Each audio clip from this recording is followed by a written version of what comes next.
Bonjour fidèles téléspectateurs de la Nindika TV 243. Mbote Bisikamion, surtout besoin vraiment. Ndenge boza kolanda biso la panthère noire de la presse naza awa pona bino ndenge nazala kaka pona kosala bino plaisir pona kozala bino ba information ya sur oyo ezali koleka na kati ya mboka na biso awa tozali bongo liboso ya CCTV na Canal King na bandi beuti kolanda ba image oyo ya Canal King eziki pe na CCTV eziki makasi donc yango toye donc équipe mobimba ya Ndika TV toye awa pona kozala bino ba image pe ba interview koyeba eloko nini ekoze incendie wana po ezambala liboso te ke CCTV ezika pona information na koyebisa bino ke lelo ça fait c'est la 3e fois que incendie esalama na kati ya CCTV.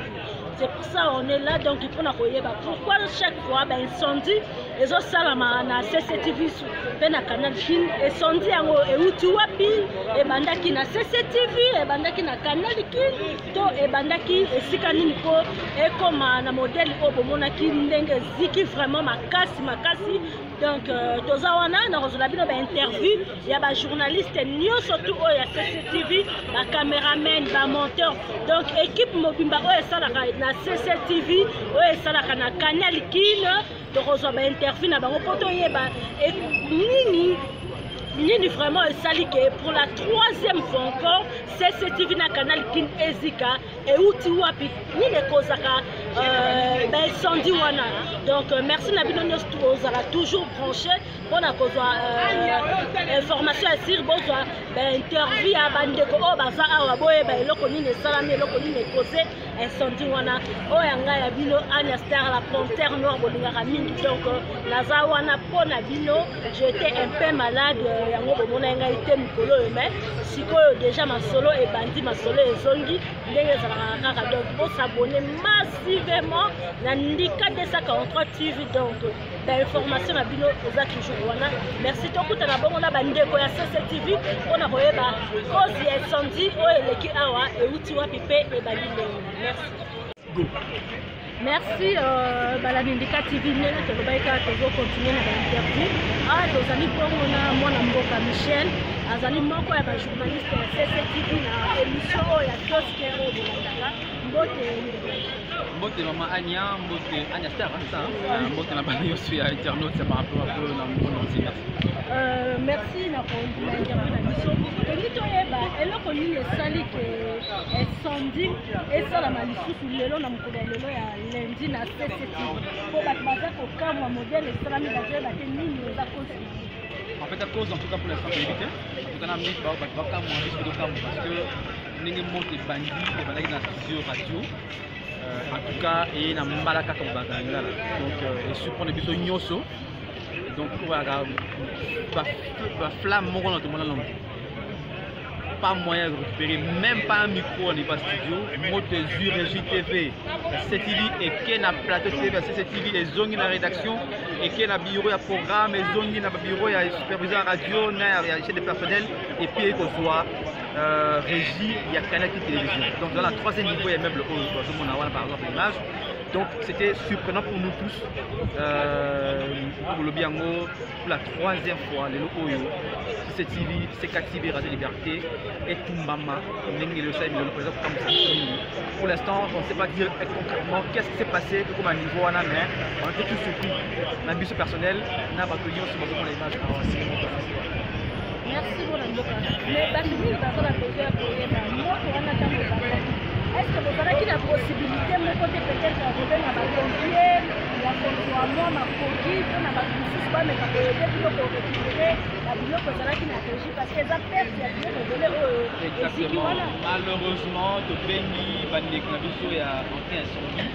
On va à quelques mètres, on a mis sur un hôtel de ville, on a assez donc je crois même pas 1 kilomètre. Mais il a mis sur pratiquement 30 minutes de retard alors que déjà moto est promis ce soir local, après nous tir et si au niveau du 3e niveau, 4 totalement malheureusement il y a un retard alors que le Benga Bambaza à quelques mètres de vite. Pourquoi? Est-ce que parce que la CTV, parce que la chaîne Bemba peut éviter? En tout cas on laisse le choix, on va interpréter, mais c'est quand même malheureux que l'intervention de Bambaza est vraiment en retard parce que déjà parce que moto yaki wala moya kutukosa kota ko récupérer l'eau. Encouragez quand même ko zamo ko mais syndicat. Merci beaucoup. Un petit message pour la bande de la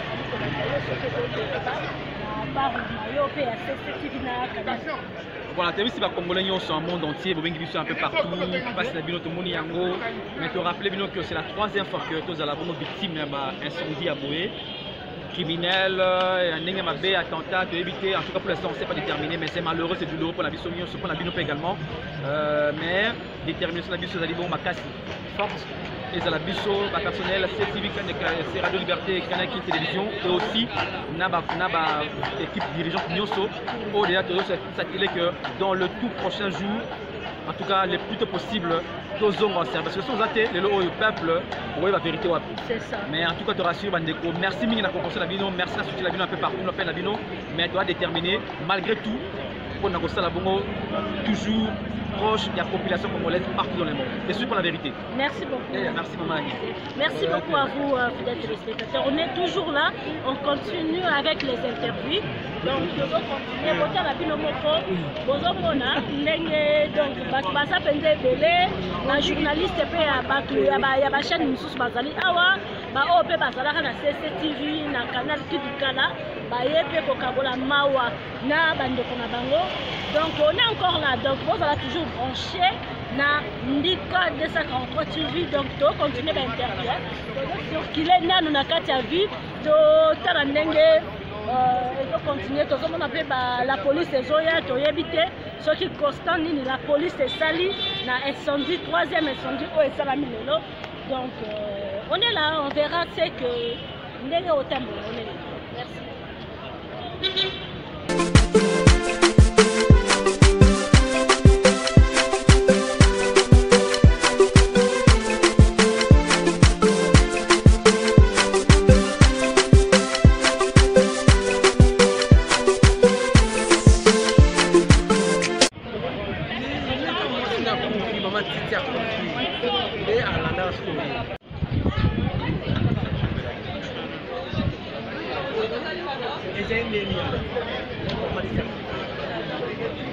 Merci à Tozali Kakanakati à l'interview.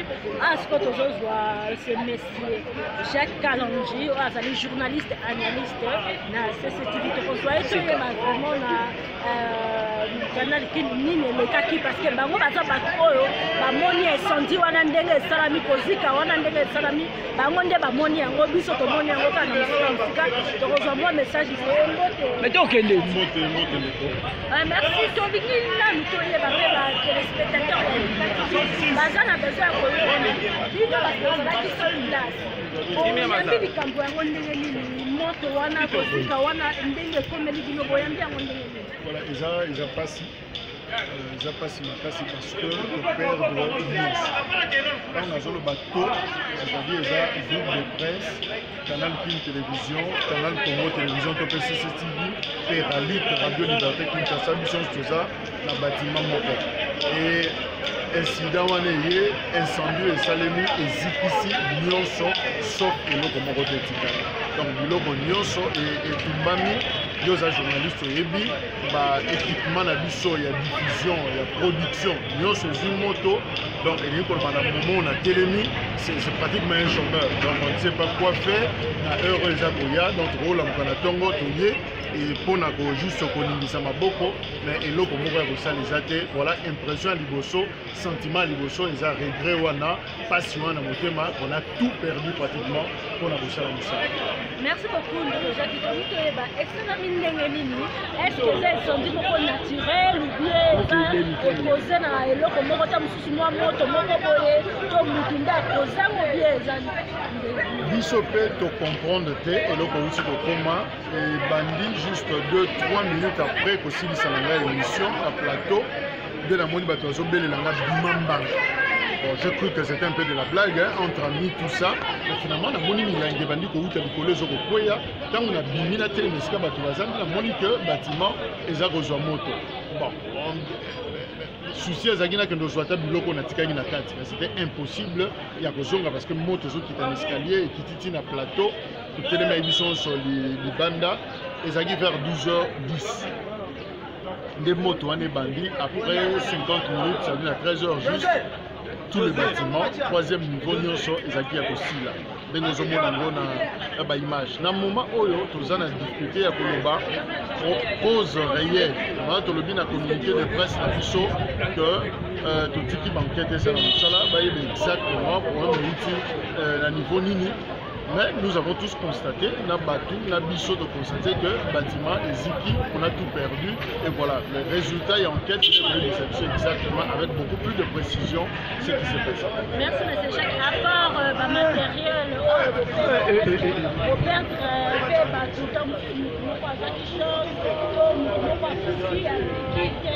Zamba soit le kumu parce que tout ici la personnel na biso na ba agent na biso Canal King, CCTV, Radio Liberté, tout ici mobilité, sauf 2 blessés. Blessé moko et pas na biso na ba agent na biso moko oyo technicien na koluka ko sauver plafond et lié na motu. Bandeko na biso ya ba pompier o bazo sunga biso na milinga wana na équipement wana libaya moko ko lié c'était kotibe na motu et to évacué dans l'hôpital. Voilà un peu le bilan autour de Yango. Les dégâts matériels les a vraiment énormes parce que ravagé Nyonso. Mais pour la vie humaine, tu peux s'inzambe merci parce que au Monibiso, tu as un bon moyen. Bien que tu perds des bilans au Nyonso Moussala, les bons moyens ali donc lobby, ceux qui nous ont suivi, on pourra. Merci beaucoup, monsieur. Merci. Merci beaucoup à vous, fidèles téléspectateurs Boyoki.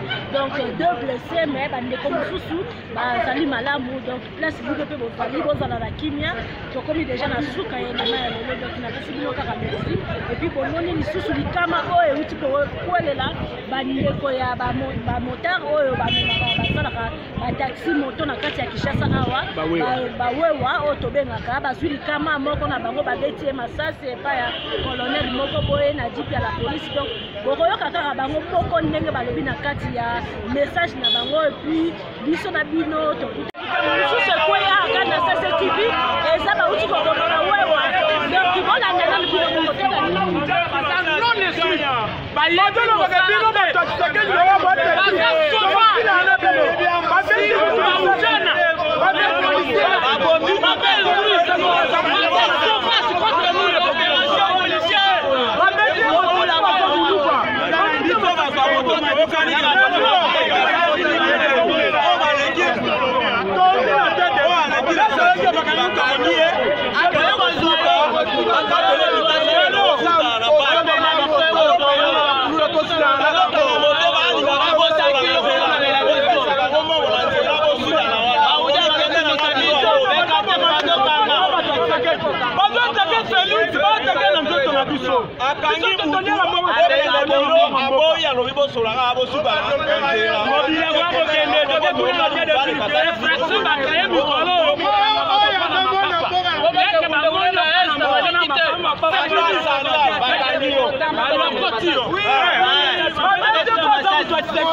merci na ndenge bolandi élément oyo bino bomoni interview bomoni bande kwa CCTV pe ya Canal King ndenge balobi bomoni pe ba image ndenge événement esalami awa vraiment ezaka rapasi na motema botala pour la 3e fois CCTV na Canal King ezika donc baperte ya babiloko ya cher oyo esalami wana ezali mpasi parce que eza biloko ya cher, eza biloko ya baprix ya likolo. Gloire à Dieu lisusu ke mutu akufi te, mutu azwi likama te, azwi shoki te, bato nyonso to bazalaka na CCTV mpe Canal King babimi malamu. Merci na bino nyonso to awa tokomi na biso na suka ya elema na biso ya lelo tozali lundi tokomi na suka na kopesa bino kaka merci bino nyonso tu bosabone toujours massivement.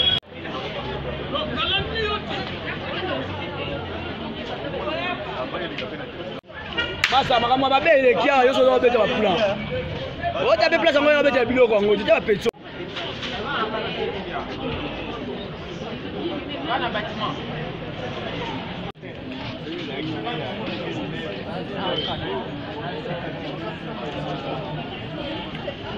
Ça va?